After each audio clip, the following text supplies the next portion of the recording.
예, 지금 이제 저희 교회 큐티를 하고 있는데 큐티인의 본문으로 큐티를 하고 있는데요. 예레미야서를 계속해서 살펴보고 있습니다. 지금 어제 본문을 보면은 이 유다의 마지막 왕이었던 이 시드기야.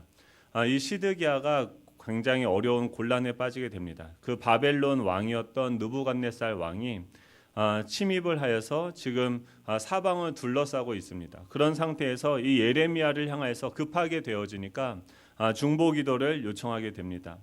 하지만 이 예레미야를 통해서 돌아온 대답은 시드기야 너는 멸망해야 될 것이고 또 그 백성들에게는 항복할 것을 권고합니다. 지금 살려고 그 중보기도를 요청하는데 그 선지자였던 시드기야는 너는 멸망해야 돼라고 이야기해요. 그리고 너의 백성들은 그 지금 포위되어져 있는 그들에게 항복하는 것이 너희들이 살 길이다. 하나님께서 그들 앞에 생명의 길과 사망의 길을 두었는데 너희들이 항복을 하면 살고 지금 너희들이 있는 그 자리에 그대로 머물러 있으면은 죽게 되어질 것이다라고 이야기를 합니다. 하나님께 도움의 손길을 요청을 했는데 하나님이 너희들은 지금 멸망해야 되고 너는 죽어야 되고 항복해야 돼라고 이야기를 하죠.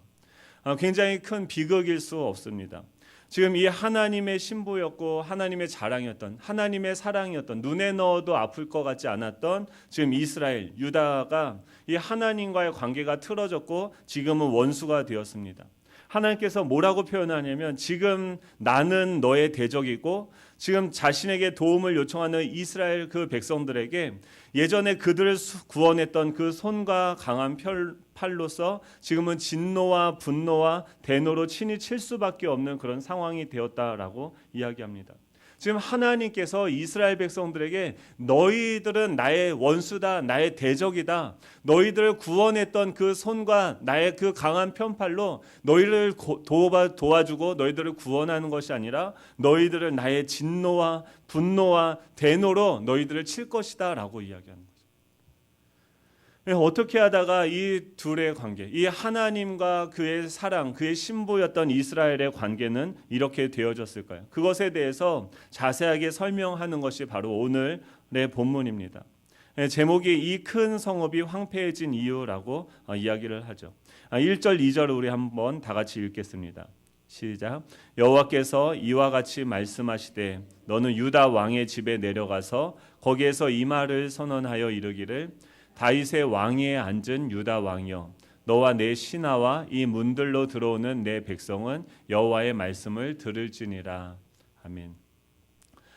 먼저 우리가 첫 번째로 살펴볼 내용은요. 이런 지금 상황이 있죠. 말도 안 되는 이런 상황들. 그런데 이거는 지금 누구의 이야기입니까? 이 어떤 상황을 향한 예레미야의 해석인 거죠. 예레미야는 지금 지금 이스라엘 백성들, 남유다 백성들이 그 바벨론에 포위되어져 있는 이 정치적이고 군사적인 상황을 향하여서 어떤 해석을 가지고서 그들에게 선포하고 있다라는 거예요. 이것은 무엇이냐면 이 상황에 대해서 지금 이스라엘 백성들, 이 시드기야는 어떻게 해석할 수 있습니까? 그는 많은 기대를 하지 않은 것 같아요. 혹시 하나님께서 구원해 줄 수 있다라고 하면서 이 예레미야에게 어떤 상황에 대한 해석을 부탁하는 거죠. 중보기도를 요청하는 거죠. 이것을 그냥 군사적으로 해석할 수도 있죠. 정치적으로 해석할 수도 있는 거죠. 그런데 지금 이 성경에서는 이 예레미야를 향해서 뭐가 들어옵니까? 하나님의 관점이 들어오게 되어진 거예요. 지금 우리가 경험하고 있는 어떤 삶의 정황들이 있습니다. 여러분들이 삶을 살아내고 있는 그 공간과 또 그 사건들, 그 관계를 향한 어떤 컨텍스트가 있는 거죠. 상황이 있는 거죠. 지금 이스라엘 백성의 상황도 마찬가지죠. 굉장히 어렵고 사방이 다 막혀있는 이런 상황 속에서 우리는 어떤 관점으로 이 상황을 바라보고 그것에 대한 해결책을 도모하며 그 문제를 풀어가느냐, 이것이 이 출발점이 어디냐가 굉장히 중요하다라는 거예요. 지금 원래 이스라엘 백성들은 왜 그곳에 있습니까? 왜 가나안 땅에 있습니까? 지금 하나님께서는요, 이스라엘을 그 바벨탑을 쌓고 있는 그 세상 가운데서 한 인물 아브라함을 부르셔서 이스라엘이라는 민족으로서 하나님께서 만드셨죠. 그리고 그들을 통해서 하고자 하는 것이 무엇입니까? 모든 것이 다 암흑천지이고 우리가 왜 태어났는지, 왜 우리가 존재하는지, 어디로부터 와서 어디로 우리가 가게 되어지, 우리 인생의 목적은 어디인지 전혀 알지 못하고 각자 자신의 그 소견대로 행하고 있는 그 사람들에게 하나님이라는 분, 이 모든 존재의 근원 되시는 그 하나님의 관점을 보여주는 것이 무엇입니까? 이스라엘 백성들의 존재 목적이었죠. 암흑과 같은 이 하나님을 떠나버린 이 눈을 볼 수 없게 되어진 그 장님과 같은 이 세상 가운데 이 하나님의 존재를 빛으로서 보여주는 존재가 이스라엘 백성이고, 이 가나안 땅은 그것을 위해서 선택되어진 공간인 거죠. 마치 여기서 이 화면을 통해서 우리는 프랑스 파리를 볼 수 있는 것처럼 이 공간 안에, 시공간 안에 하나님께서 가나안이라는 공간을 두시고 그곳에 백성들을 두시고 그들이 살아가는 방식, 그들의 언어와 그들의 삶의 여러 가지 정황들을 통해서 하나님이 어떤 분이신지, 인간은 어떤 존재인지, 어떻게 살아가야 되는지를 보여주기 위해서 그들을 부르시고 그곳에 두게 하신 거죠. 그런데 지금 이 이스라엘 백성들의 상황은 어떻습니까? 황폐해졌어요. 황폐해졌다는 것은 쓰레기 더미가 되어졌다는 것. 뭔가 이 하나님을 보여주는 존재로서 하나님의 영광을 나타내는 존재가 아니라 그냥 사람들의 발에 치이고 치일 수밖에 없는 그런 쓰레기 더미가 되어졌다라는 것입니다. 왜 이런 모든 문제들의 그 근본의 원인은 무엇입니까? 또한 하나님께서는 이 상황을 어떻게 풀어가고 계십니까? 지금 이 예레미야라는 선지자를 통해서 하나님은 계시로서 임하시는 거죠. 우리의 상황이 여러 가지로 꼬여 있는 상황이 될 수 있어요. 우리 상황이 더 이상 앞으로도 보이지 않고 나아갈 길도 보이지 않고 사방이 다 막혀 있는 것 같아요. 옴짝달싹할 수 없는 그런 답답한 상황이 생길 수 있습니다. 그 상황 가운데 하나님은 어떻게 그 문제를 풀어가십니까? 계시로서 임하시는 거죠. 그리고 그 상황을 하나님의 관점으로 보게 하십니다. 하나님께서 말씀하시는 그들이 그 큰 성읍이, 그 아름다웠던 성읍이 황폐해진 이유를 오늘 본문은 두 가지로 이야기를 합니다. 9절입니다.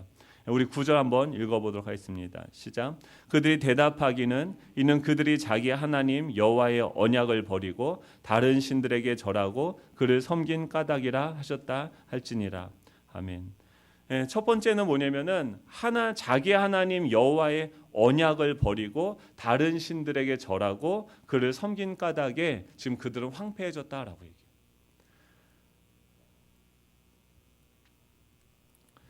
하나님과의 언약은 무엇입니까? 지금 그 아무것도 알지 못했던 그 아브라함에게 찾아오셔서 내가 너가 알지 못하는 그 땅으로 인도하겠다. 내가 너로 큰 민족을 이루겠다. 내가 너로 하여금 너로 인해서 그 자손이 나오게 되어질 것이고 너가 모든 열방 가운데 복의 근원이 되겠다. 하나님께서 이 아브라함에게 찾아오셔서 약속을 하십니다.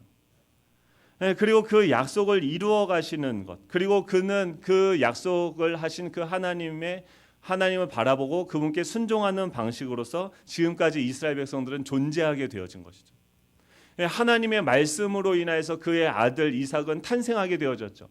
육신의 힘으로는 낳을 수 없는 그런 존재였는데 하나님의 말씀이 그에게 임하게 되어지고 태어날 수 없는 그 육신에서 새로운 생명이 태어나는 것, 그런 방식으로서 하나님의 백성들이 창조되어졌고 그것은 이 하나님의 나라를 보여주는 것이죠. 원래 그 더 이전에는 어떤 일이 있었습니까? 하나님께서는요, 지금 이 이스라엘 백성들은 그 하나님 자신들의 존재의 근원이신 그 하나님을 버렸다. 그 하나님과의 언약을 버리게 되어졌다. 그분이 우리의 왕이 되고 내가 그분의 백성이 되어지는 그 언약 관계였는데, 부부 관계였는데 그것을 버리게 되어졌다는 거예요. 그 결과가 어떻게 나니까 수직적인 하나님과의 관계가 잘못되어지니까 수평적인 관계에서도 오류가 생기기 시작하는 거죠. 두 번째 그 황폐하게 되어진 원인이 3절인데요. 3절 우리 한번 다 같이 읽어보도록 할까요? 시작. 여호와께서 이와 같이 말씀하시되 너희가 정의와 공의를 행하여 탈취당한 자를 압박하는 자의 손에서 건지고 이방인과 고아와 과부를 압제하거나 학대하지 말며 이곳에서 무죄한 피를 흘리지 말라. 아멘. 지금 이 하나님과의 관계가 어그러지니까 나타나는 게 뭐냐면 수평적인 관계가 어그러지는 거예요. 하나님께서 세상을 창조하신 목적이 무엇입니까? 하나님께서 모든 만물을 그 뜻대로 창조하셨어요. 보시기에 좋았더라, 보시기에 좋았더라 하면서 그 6일간의 창조를 다 마치시고 안식에 들어가십니다. 그리고 나서 이 아담에게 무언가 그 풍성하고 아름다운 그 환경 속에서 뭔가 한 가지 결핍이 되어져 있다라는 것을 보게 하시죠. 그것은 뭐냐면 하나님이 보시기에 아담이 독처하는 것이 보기에 좋지 않은 거죠. 그래서 많은 동물들이 이렇게 오는 것을 보면서 그들에게 이름을 짓게 하고, 그러면서 무엇을 발견하게 됩니까? 그들은 다 공동체로서 존재하고 있는 것을 이 아담은 깨닫게 되는 거죠. 근데 자신은 뭐예요? 혼자요. 그리고 이 아담이 잠든 사이에 그의 갈빗대를 떼어다가 그의 몸의 일부를 가져다가 이 아담과 동일한 물질로서 존재하는 하와라는 존재를 만드시죠. 이것이 무엇이냐면은 지금 하나님, 성부, 성자, 성령 하나님의 그 존재가 어떻게 생겨났는지, 그 성부, 성자 하나님으로부터 유출되어진 이 피조 세계, 지금 아담이신 예수 그리스도로부터 이 교회가 어떻게 탄생하실 것인지를 이 아담에게 하와를 예비하여 두시면서 하나님과 이 모든 피조 세계의 관계를 부부로서 보여주시고, 그 하나님의 존재적인 양식이 드러나는 피조 세계, 하나님의 영광이 나타나는 세계, 그 하나님이 사랑이시고 공의이시고 그 하나님의 존재, 그 아름다움, 그 영광, 모든 이 피조물들을 보십시오. 이 나뭇 이파리 하나에 또 그 하나님의 신성이 깃들여져 있는데, 그 아름다움들이 모든 관계를 통해서 드러나게 되어지고, 이 사람들과의 이 모든 사회에서 그분의 영광과 아름다움, 하나님의 하나님 되심이 나타나는 그런 피조 세계, 온 우주 가운데 그 영광이 가득 차는 것, 이것을 하나님은 바라보시면서 인간을 창조하신 거죠. 그리고 그 인간에게 이 모든 피조물들을 맡기셔서 하나님의 성품과 하나님의 존재와 그분의 사역, 그분의 일하심, 자신이 모든 것을 다 마음대로 하실 수 있음에도 불구하고 그것을 자신의 임의대로 사용하는 것이 아니라 남을 위해서 섬기고 남을 사랑하는 일에 자신의 에너지와 모든 자원들을 사용하시는 그 하나님의 성품, 이런 것들이 드러나도록 하나님은 인간을 창조하셨고, 인간 사회는 그렇게 확장되어지고 있었죠. 그런데 그것이 결국 그 인간 가운데 잘못된 자기 중심적인 이 하나님을 대적하고 그 죄가 들어와서 이 모든 아름다운 그 안식이 깨어지고 하나님과의 관계가 깨어진 것이죠. 그 어둠이 되어지고 이제 이스라엘 백성들이 아닌 이 땅에 있는 사람들은 다 무엇을 위해서 살아갑니까? 그 하나님이라는 공동 그 목적이 보이지 않으니까 자신의 이 안에 있는 그 두려움과 염려와 자신이 생존하기 위해서 남을 짓밟고 파괴하는 방식으로서 살아가는 삶을 그들은 추구하게 되어집니다. 이 가인의 후손들은 점점 문명을 발전시키며 이 자신이 그 흩어지고 이 파멸되어지는 것을 면하기 위해서 바벨탑을 쌓는 그런 방식으로서 그 사람들은 자신이 가지고 있는 힘, 자신이 가지고 있는 그 능력으로 남을 짓밟고 일어서서 자신 혼자 살고자 하는 방식으로서 살아가게 되어지죠. 그게 세상이죠. 세상은 다 그런 식으로 살아가는 거죠. 근데 그 속에서 하나님의 백성들은 건짐을 받았습니다. 그리고 그 세상 속에서 서로 물고 뜯고 죽이고 짓밟는, 경쟁하는, 시기하고 질투하는 그 세상 속에서 부르심을 받아서 거룩한 하나님의 신부로서 그 하나님의 아름다우심을 나타내는 존재, 이것이 바로 이스라엘 백성들이고 저와 여러분들인 거죠. 이런 존재로 우리가 부름을 받은 거죠. 그런 우리에게 가장 중요한 것은 무엇입니까? 이 수평적인 관계에서 우리의 존재를 인식하는 것이 아니라 수직적인 관계에서 하나님을 바라보면서, 날마다 하나님을 바라보면서 이 성부 하나님이 성자 예수님을 어떻게 사랑하시는지, 얼마나 신뢰하시는지, 그를 향한 하나님의 계획은 얼마나 무궁하고 아름다운지, 이 성자 예수님은 그 십자가에서 성부 하나님이 너는 십자가에서 죽어야 돼, 그것이 나의 계획이야, 그 말에 대해서 단 하나의 토를 달지도 않고 죽기까지 그에게 순종함으로써 그를 신뢰하는 방식으로서 이 유지되어지는 그런 관계, 이 성령 하나님은 그 말씀만 떨어지면 그 일들을 이루어 가시고 일하시는 거죠. 이 성부, 성자, 성령 하나님의 그 사랑과 이 믿음의 그 관계들을 하나님은 누구를 통해서요? 그 아브라함과 그의 후손과 그의 몸된 교회를 통해서 이 어두운 세상 가운데 너희들의 존재는 이런 거야, 너희들의 사회는 이래야 돼 하면서 계속해서 보여주고 있는 거죠. 율법은 그 하나님의 뜻, 하나님의 그 아름다우신 계획을 담고 있는 선한 것이었죠. 근데 이스라엘 백성들은 계속해서 그 하나님의 계시로부터 출발되어지는 것을 포기하고 점점 주변에 있는 것들을 바라보고 주변 사람들의 그 아름다움, 이 바벨산 그 신할 외투 하나 때문에 자신들의 그 백성들을 위험에 빠뜨리는 그런 오류를 범하게 되어지는 거죠. 이 땅에 있는 사람들의 아름다움을 보고 그들을 쫓기 시작하는 거죠. 그 결과가 어떻습니까? 황폐하게 되어진 거죠. 하나님이 보이지 않는 거예요. 하나님의 그 영광이 보이지 않고 눈이 멀어서 그냥 눈이 뽑힌 채 그들을 위해서 살아가고 있는 소경이 되어진 것이죠. 우리는 어떻습니까? 지금 이런 문제들, 지금 세상은 어때요? 지금 여기서 보면은 그런 결과로 이 하나님의 공동체가 보이지 않으니까 지금 이스라엘 백성들은 어떻게 됩니까? 세상 사람들과 똑같은 방식으로 나무 짓밟고 파멸하고 그들보다 더 나은 자리를 선점하기 위해서 경쟁하는 구도로서 살아가고 결국은 황폐하게 되어진 것이죠.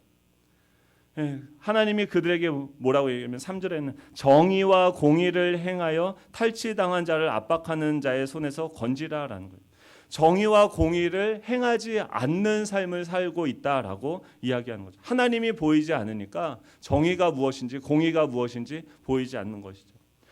그런데 이런 것이 지금 그들의 상황이라고 하면 지금 그 속에서 하나님은 이 문제를 풀어내기 위해서 지금 그들에게 뭐라고 하면 너희들 돌아와야 돼. 너희들 그 방향이 아니야. 지금 너희가 그곳에서 지금 너희가 그 시디기야가 너가 왕이 되어진 그 자리에서 왕됨을 포기하고 항복하지 않으면 너는 죽을 수밖에 없는데 그 자리에서 계속해서 머물러 있는 것을 그치고 포기하고 항복하고 내려와야 돼. 누구를 통해서요? 예레미야를 통해서 계속해서 말씀하시는 방식으로 그들 가운데 일하고 계시는 거죠. 우리에게 가장 중요한 것은 무엇입니까? 이 하늘로부터 오는 그 계시적인 진단이 우리에게 필요하다는 거예요. 나는 누구이고 나는 왜 여기서 지금 이 공간에서 나는 왜 이 자리에 존재하고 있는지, 저는 왜 이 예수양남교회 부목사로 이 사역을 4교회를 담당하고 이 사역들을 하고 있는지 누구한테 물어봐야 됩니까? 하나님께 물어봐야 됩니다. 근데 이 계시적인 진단이 없을 때 이 문제를 세상은 어떻게 풀어갑니까?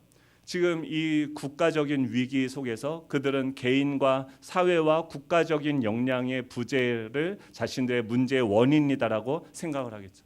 그리고 그 개인과 사회의 국가적인 역량을 키우기 위해서 그들은 모든 것들을 다 노력하고 또 사회를 유지하기 위한 시스템을 만들겠죠.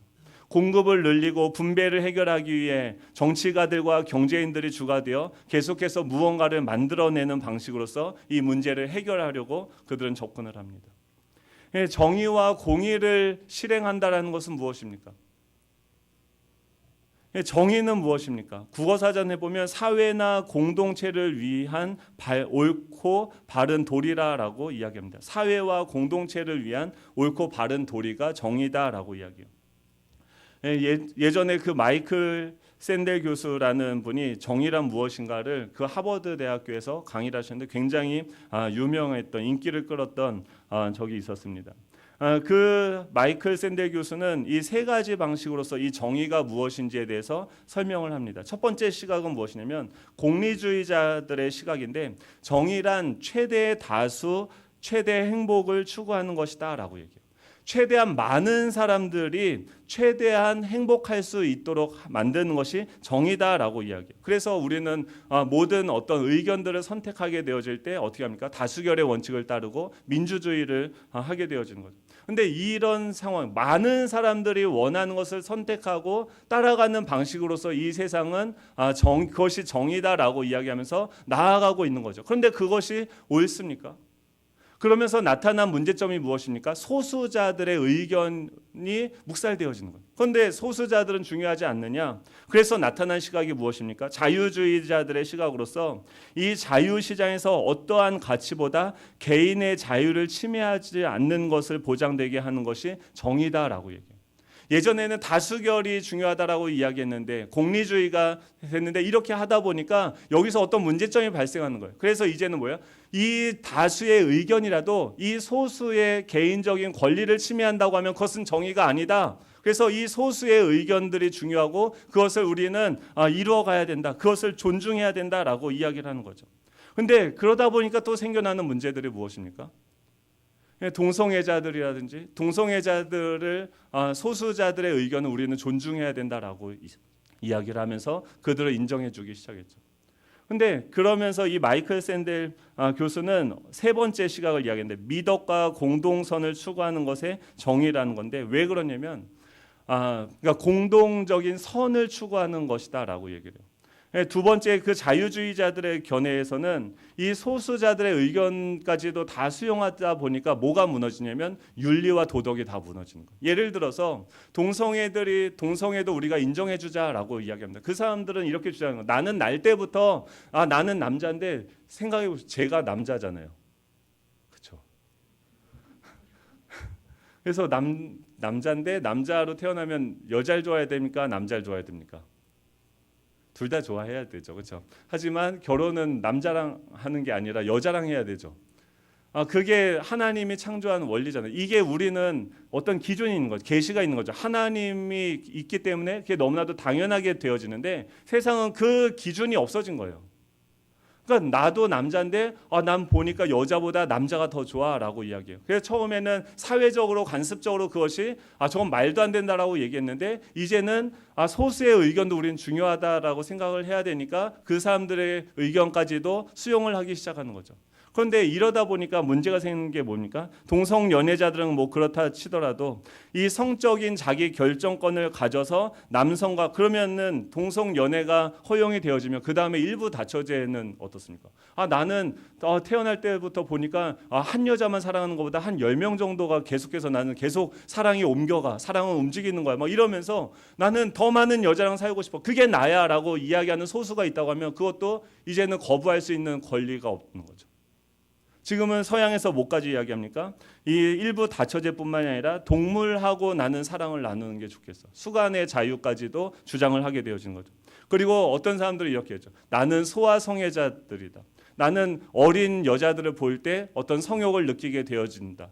이런 어떤 자기 주장들을 소수자들이 말도 안 되는 터무니없는 그런 이야기들을 하게 되어지니까 이것까지 다 존중하게 하기에는 이 공동체가 파괴되어질 위험이 있는 거죠. 윤리가 무너지고 이 도덕이 다 무너지게 되어진 거죠. 그래서 마이클 샌델 교수는 뭐라고 하면 공동선을 위한 최소한의 어떤 안전장치를 마련하고 그 안에서 모든 사람들의 권리를 보장할 수 있는 방식으로서의 정의를 이야기하는 거예요. 근데 이렇게 질문을 하는 거죠. 그렇다고 하면 공동선은 무엇이냐는 거예요. 모든 사람들이 다 중요하게 생각하는 그 선에 대한 기준은 무엇이냐는 거예요. 뭐예요? 세상은 자신의 방식과 그 이성과 자신의 어떤 그 논리를 가지고 자신들의 어떤 그런 이야기들을 가지고선 이 사회의 시스템을 유지하고 아름답게 만들어 가려고 하지만 그 결과가 무엇입니까? 결국 핵폭탄 만들고 사람들 피해주고 파괴하는 거 아닙니까?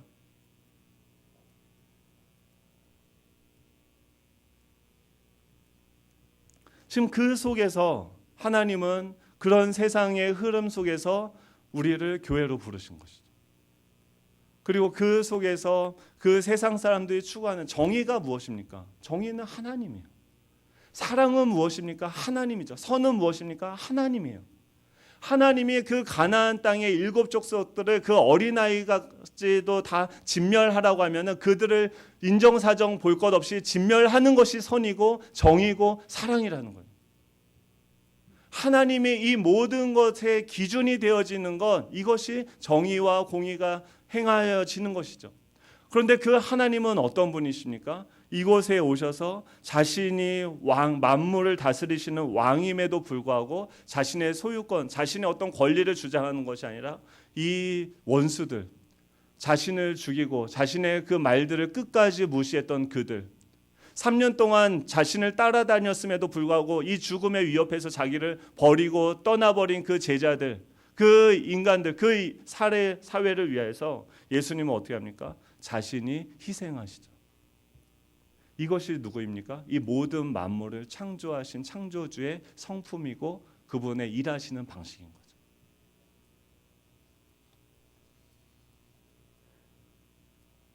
지금 이스라엘 백성들은 그 속에서 그 정의와 공의, 하나님께서 우리에게 어떻게 대하셨는지를 이 말씀을 통해서 바라보면서 이 아담이 죄를 범해서 하나님을 반역했음에도 불구하고 그는 그에게 약속을 해주시는 거죠. 내가 널 죽이는 것이 아니라 내가 너를 대신해서 심판받게 할 어떤 대속 제물을 너에게 보낼 것이다. 자신의 아들 예수 그리스도를 그를 살리기 위해서 내어주실 것을 약속하시고 그것을 바라보는 방식으로서 이 공동체는 이들은 생명을 유지하고 연장받게 되어진 거죠. 그 언약을 믿음으로써 살아가는 것이죠.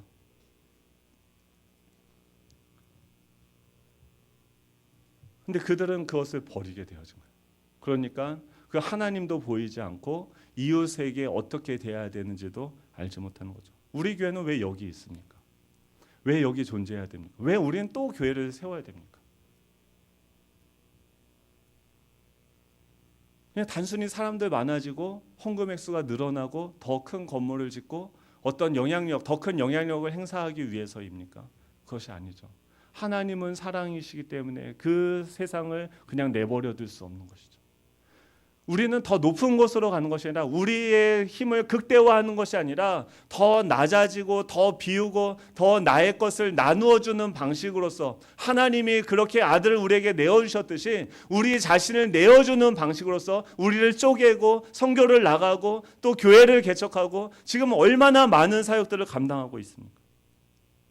이 정의와 공의를 행하라. 그러면 너희들이 살 것이다. 탈취당한 자를 압박하는 자의 손에서 건져내라. 그들에게 나아가서 탈취당한 자가 누구입니까? 강도 만난 자인 거죠. 내 옆에 어떤 커다란 어떤 제국을 만드는 것이 아니라 지금 내 옆에 강도 만난 자에게 가서 그에게 내가 가지고 있는 것을 나누어 줘 그를 건져내는 것이 정의인 거죠. 이방인과 고아와 과부를 압제하거나 학대하지 말며 그 사회 속에서 정말 힘이 없고 소외되어진 자신의 개인적인 능력으로서는 경제활동을 자신의 그 생계활동을 감당할 수 없는 그 자들을 도와주는 거죠. 왜 우리 교회는 태국인 예배를 드려야 됩니까? 왜 우리 교회는 EIF 영어 예배를 드리고 지금도 보세요. 그냥 우리만 잘 먹고 잘 살려면은 막 쓸데없는 사역도 안 하면 좋겠어요. 그냥 우리만 편하게 예배 드리면 되는 거 아닙니까? 왜 드림청 왜 해요? 기도학교 안 하면 얼마나 편해요. 지금도 조용하고 얼마나 좋겠어요. 저거 봐 들어오잖아요 지금. 선교 매칭은 왜 합니까? 네. 그냥 좀 편하게 갈 수 있잖아요. 그렇죠? 교회 개척 안 하면 얼마나 편해요. 담임 목사님 하고도 욕먹고. 그렇죠? 근데 왜 합니까? 우리 가운데 계신 하나님이 계속해서 자신을 나눠주시는 분. 날마다 우리가 추구해야 되는 것은 무엇입니까? 하나님이 어떤 분이신지, 뭘 우리가 많이 갖고 우리의 능력이 어떠하고 이런 게 중요한 게 아니라 지금 우리 가운데 계신 그 주님, 우리가 살 길은 무엇입니까? 생명의 길과 사망의 길이 우리 앞에 놓여 있는 거예요. 시드기야는 무엇을 선택했습니까? 내가 원하는 자신의 힘이 극대화되어지는 그 길을 선택하고 그 방향을 향해서 나아가고 그곳에 머물러 있기를 선택하죠. 그의 끝은 무엇입니까? 파멸이고 멸망인 거죠. 제가 이번에 사랑도를 이번 주 금요일에 가요.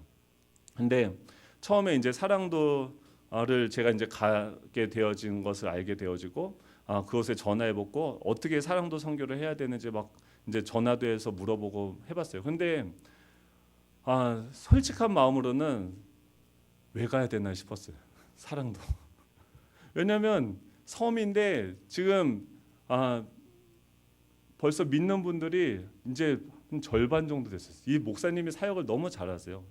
그리고 거기는 다 어르신들이 거의 주세요. 그리고 저희만 선교 가는 게 아니라 뭐 수영로 교회도 오고 이번에 저희 가기도 전에 벌써 2팀이 거기로 왔다 갔다 해요.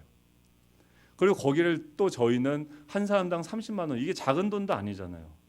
근데 그거를 내고선 또 거기 굳이 가서 여기 뭐 합리화하면 여기 근처에도 할 일이 얼마나 많아요. 근데 왜 그 땅까지 가서 거기서 그들에게 복음을 전하고 막 마을 잔치하고 막 어제 꿈도 꿨어요. 엊그제는 무슨 꿈을 꿨냐면 거기 가면 마을 잔치할 때 뭔가 분위기가 막 좋아져야 된대요. 그래서 저보러 노래를 하나 하래요.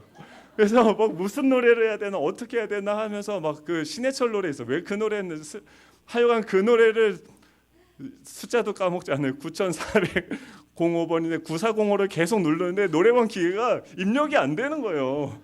그래서 9405 계속 누르다가 잠을 깼어요. 아, 이거 하나님 노래 부르지 말라는 뜻인가 보다 하고서 막 이런 고민을 지금 제가 왜 해야 되냐고요. 진짜. 근데 하나님한테 물어보는 봐야 돼요. 하나님 왜 가야 됩니까? 사랑도. 그 사람들을 위해서 가는 게 아니라 성도가 너를 위해서 가는 거야. 너희 교회를 위해서 가는 거야.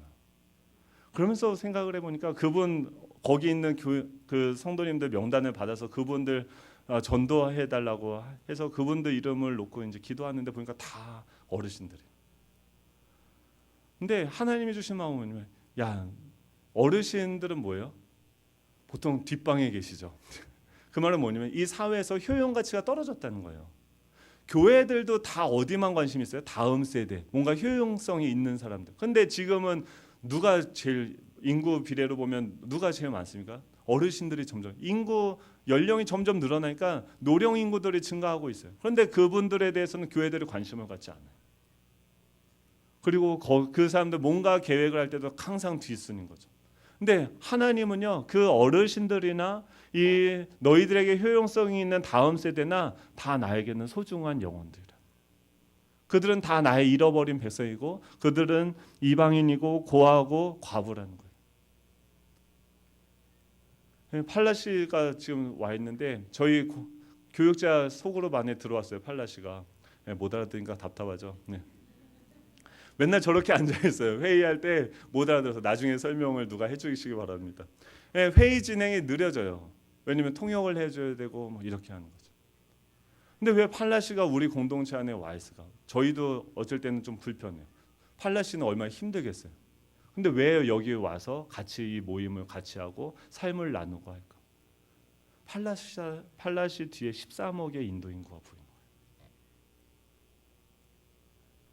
우리가 보지 못하는 것들을 하나님은 억지로 우리 가운데 데리고 와서 우리로 하여금 우리는 별로 관심이 없어요. 왜냐하면 이것이 나한테 이익이 되어지지 않으니까. 이걸 내가 안으면 내 것을 나누어 주고 내가 더 불편해질 수밖에 없어요. 근데 그것을 하나님은 보게 하시는 거죠. 그리고 그것을 향한 하나님의 계획, 하나님의 정의와 하나님의 공의를 세워가기를 하나님은 원하시는 거죠. 왜냐하면 하나님은 인도에서도 하나님이시고 사랑도에서도 하나님이시고 지금 그곳에서 다시 이곳에 왔을 때 이 향람에 있는 어르신들을 위한 하나님이신 거죠. 우리는 자꾸 우리가 원하는 것, 나에게 이익이 있는 것, 나에게 효용 가치가 무엇인지 세상적인 관점으로 계속해서 바라보게 되어지는 거죠. 그것이 아니라 예레미야를 통해서 하나님이 보여주시는 그 계시요. 그것에 근거해서 우리는 세상을 바라보고 그 세상을 향해서 이 삼위 하나님의 존재와 그 하나님은 그 영혼들을, 그 사람들을, 그 사회를 어떻게 대하시는지, 그분은 어떤 방식으로 일하시는지, 사랑이란 무엇인지, 정의란 무엇인지 그것을 우리를 통해서 보여주기를 원하시는 줄 믿으시기 바랍니다. 4절이죠. 한번 같이 읽겠습니다. 4절 5절입니다. 시작. 너희가 참으로 이 말을 준행하면 다윗의 왕위에 앉을 왕들과 신하들과 백성이 병거와 말을 타고 이 집 문으로 들어오게 되리라. 그러나 너희가 이 말을 듣지 아니하면 내가 나를 두고 맹세하노니 이 집이 황폐하리라. 여호와의 말씀이니라.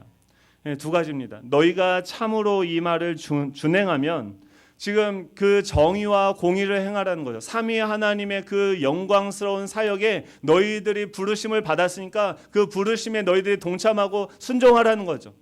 그 땅의 정의와 공의를 실행하라는 거죠.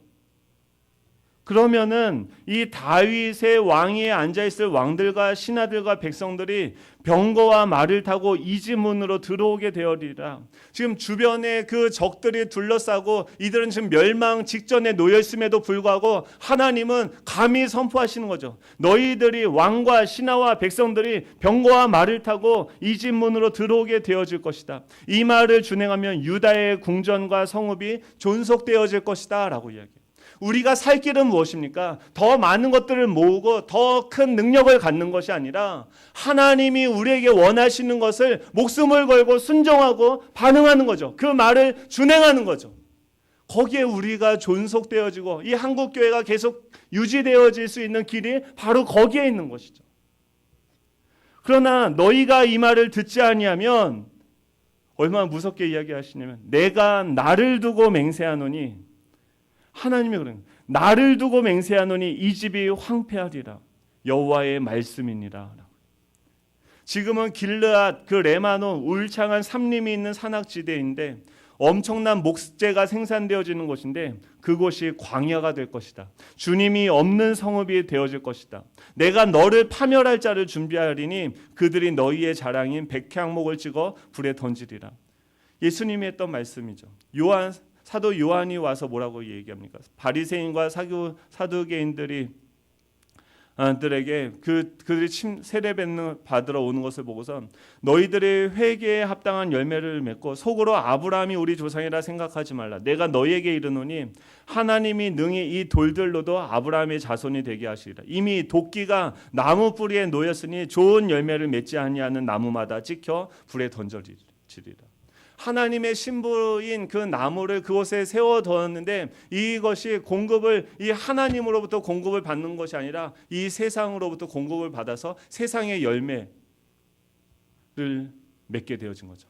그리고 하나님 뭐라고 하는 거예요? 그 밑에 도끼를 두고 너희들이 올바른 열매를 맺지 않으면 내가 찍어버려서 불사버리라 버리겠다. 우리가 생존할 수 있는 우리의 존재가 계속해서 흘러갈 수 있는 것은요, 우리가 세상에서 어떤 좋은 대학교를 나오고 어떤 능력이 많고 영향력 있는 사람이 되어지는 것이 아니다라는 것을 우리는 지금 이 근래의 역사를 통해서 너무나도 잘 알게 되었죠. 우리가 살 수 있는 방, 우리 교회들도 그걸 추구해요. 애들 대학교 가고 목동에 있는 어떤 교회 동기 보니까 거기는 이 학교 시험 그 스케줄에 따라서 그 도시가 움직인다. 교회들도 똑같아요. 우리가 추구하는 건 그게 아닌 거죠. 세상에 영향력 있는 사람이 되는 게 아니라 하나님의 영광을 나타내는 존재인 거죠. 그 하나님의 아름다운 신부로 부름을 받은 그 삼위 하나님의 그 존재 속으로 우리를 초청하시는 거죠. 너희가 이 말을 듣지 아니하면 내가 나를 두고 맹세하노니 이 집이 황폐하리라 쓰레기 더미가 될 것이다 라고 이야기합니다. 사랑하는 성도 여러분, 여러분들은 이곳에 나와서 예배를 드리고 또 하나님께 구하는 어떤 그 목적, 기도의 제목이 무엇입니까? 저희들 사랑도 갈 때요, 그 포스터 보시면은 이 바다, 아름다운 바다가 있어요. 거기에 이렇게 네모난 칸이 하나 있습니다. 그거 보고 담임 목사님이 이성호 목사의 마음속에 저 바다가 있는 것 같다고 이렇게 말씀하셨는데, 제가 의도한 거예요. 보통 그 바다를 보면서, 사랑도를 보면서 대부분 사람들이 뭘 생각하냐면 관광지를 생각하죠. 근데 저희들이 사랑도 가는 목적은 뭐냐면 그 프레임, 우리의 생각을 바꾸는 거예요.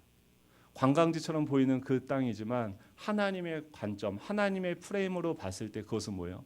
하나님의 영광이 비춰져야 될 하나님의 피조물, 그 영혼들, 잃어버린 영혼들 향하여서 구원의 손길을 펼치시는 하나님의 일하심이 있는 그 공간인 거죠. 저희는 다시 서울로 돌아오면서 그 프레임으로 우리 향남을 보고 향남에서 일상을 살아내자, 이것이 저희 단기 선교의 목적입니다. 여러분들은 기도의 제목이 무엇입니까? 하나님이 되면 좋겠어요. 여기서 뭐 더 잘 먹고 잘 살고 이건 뭐예요? 다 하나님이 다 보내주시겠다는 거예요. 다 더해주시겠다는 거예요. 뭐예요? 먼저 그의 나라와 그의 의를 구하라는 거예요. 하나님의 정의와 공의를 행하고 건지고 그 사람들을 피를 흘리게 하지 말게 하고 학대하지 말라는 거예요. 하나님의 뜻을 이루면 하나님이 책임지신다라는 거죠. 우리는 더 뭔가를 갖는 게 아니라 더 나눠주는 거죠.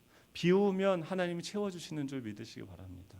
예, 그런 흐름이 우리의 희생의 그 흐름이 흘러와서 사랑도부터 이 청년교회 수련회 또 분리개척, 호메실 지역 또 곳곳에 이 상한 영들의 그 탄식 소리가 들려지는 곳곳마다 우리가 우리 자기 십자가를 지고 나아가는 그런 공동체가 바로 우리 예수 양남교회가 되기를 축복합니다. 우리 함께 찬양하면서 기도하면 좋겠는데요. 세상은 흔들리고